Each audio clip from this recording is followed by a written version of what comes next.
ज़्यादा खबरों के लिए सब्सक्राइब कर बेल आइकन दबाएं। जय माता की मित्रों,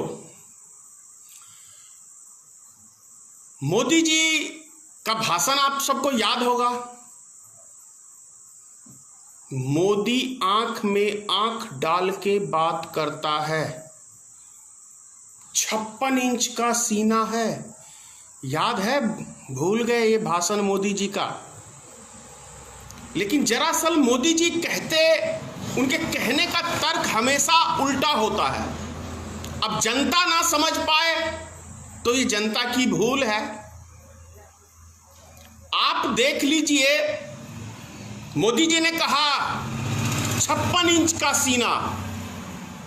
मोदी जी ने कहा हम चीन से, पाकिस्तान से आंख में आंख डाल के बात करेंगे।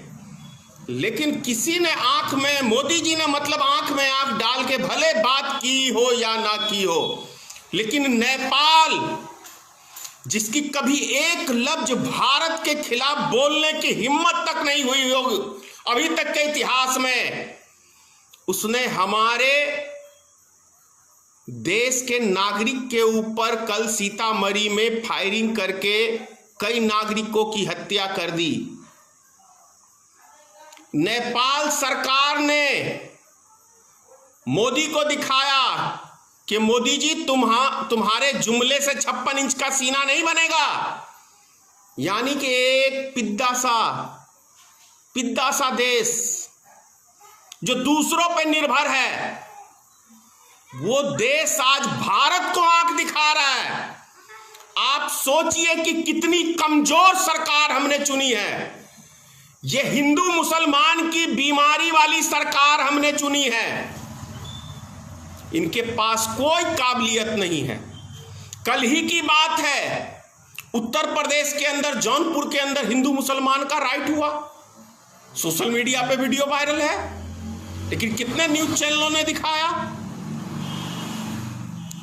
अरे भाई, अपने देश के नागरिकों को मरवा के कौन सी बहादुरी का तंबा हासिल कर रहे हो? देश को बर्बाद करके कौन सा तंबा हासिल कर रहे हैं प्रधानमंत्री जी, योगी आदित्यनाथ जी? देश की अमन शांति छीन के कौन सा बहादुरी का काम कर रहे हैं आप? मत बर्बाद करिए देश को, मत बर्बाद करिए। नहीं संभल रहा है देश, तुरंत इस्तीफा दे दो। नेपाल जैसा देश ने कभी आंख दिखाने की हिम्मत नहीं की भारत को। बांग्लादेश जैसा ने कभी हिम्मत नहीं की। पाकिस्तान के 2 टुकड़े हो गए थे, आज वही देश सब भारत को आंख दिखा रहा है। 2500 किलोमीटर जमीन आपकी सत्ता में चाइना ने कब्जा कर लिया और आप मीडिया में अब्बा उड़ाए जा रहे हैं। भारत के इतिहास में अंधभक्त कुछ भी आपको समझे, क्योंकि वो अंधे हैं, अकल से पैदल हैं, आंख से अंधे हैं उनको, क्योंकि वो आपके क्या कहते हैं, वो एक नशा होता है ना, वो स्मैक, आपने उसको स्मैक पिला के उसकी बुद्धि भ्रष्ट कर रखी है। तो उसे अच्छे बुरे का कोई ज्ञान नहीं है। कहां हमारा मुल्क जा रहा है, कहां हमारा समाज जा रहा है, हम दुनिया की नजर में कहां चले गए हैं। वो अंधभक्त, उनका काम है, कोई अच्छी बात कहेगा वो उल्टी सीधी गालियां देंगे, क्योंकि इसलिए अंधभक्त हैं, क्योंकि उनको समझने की शक्ति नहीं है उनके पास। आपने उनका माइंड जो है ना, जैसे वो तालिबान बच्चों को ले जाके उनके दिमाग में नफरत पैदा करके भर देते थे और उसको यूज करते थे, वही तालिबान का हिसाब किताब एक आरएसएस संगठन है। वो भी छोटे छोटे बच्चों के दिमाग में नफरत पैदा करने का काम आरएसएस करती है और भारतीय जनता पार्टी करती है। उससे मुल्क नहीं चलेगा, उससे मुल्क नहीं चलेगा, उससे मुल्क बर्बाद होगा। भले वो कुछ जाति संगठन के लोग हैं उसके अंदर, उनका इतिहास ही कुछ सही नहीं रहा है मानवता के खिलाफ। वो वर्चस्व के लिए किसी को रौंदने के लिए तैयार रहते हैं। वो इसीलिए वो संगठन है, वो एक जाति विशेष का संगठन है आरएसएस। उस संगठन में जाने वाले महामूर्ख लोग होते हैं, जो बाकी समाज के लोग जाते हैं वो अज्ञानी हैं, सदियों से हैं, और यदि नहीं संभले तो रहेंगे आगे भी ऐसा।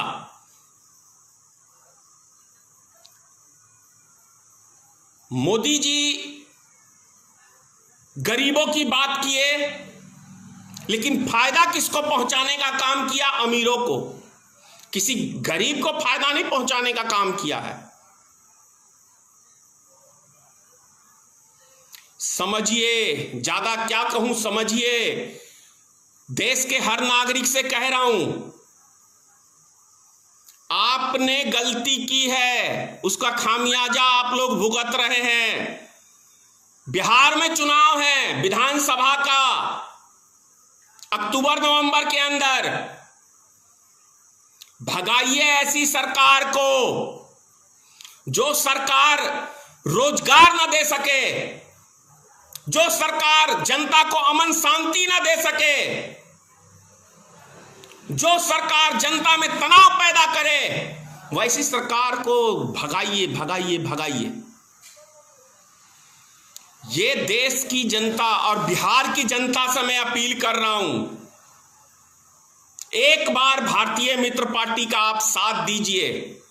वादा करता हूं आपका पलायन मात्र 2 साल, 5 साल की जरूरत नहीं है, 2 साल में रोक के दिखा दूंगा। 2 साल में बिहार में इतने रोजगार हो जाएंगे उपलब्ध। एक मौका भारतीय मित्र पार्टी को आप दें। जय हिंद, जय भारतीय मित्र पार्टी, सीताराम, जय मां दुर्गा।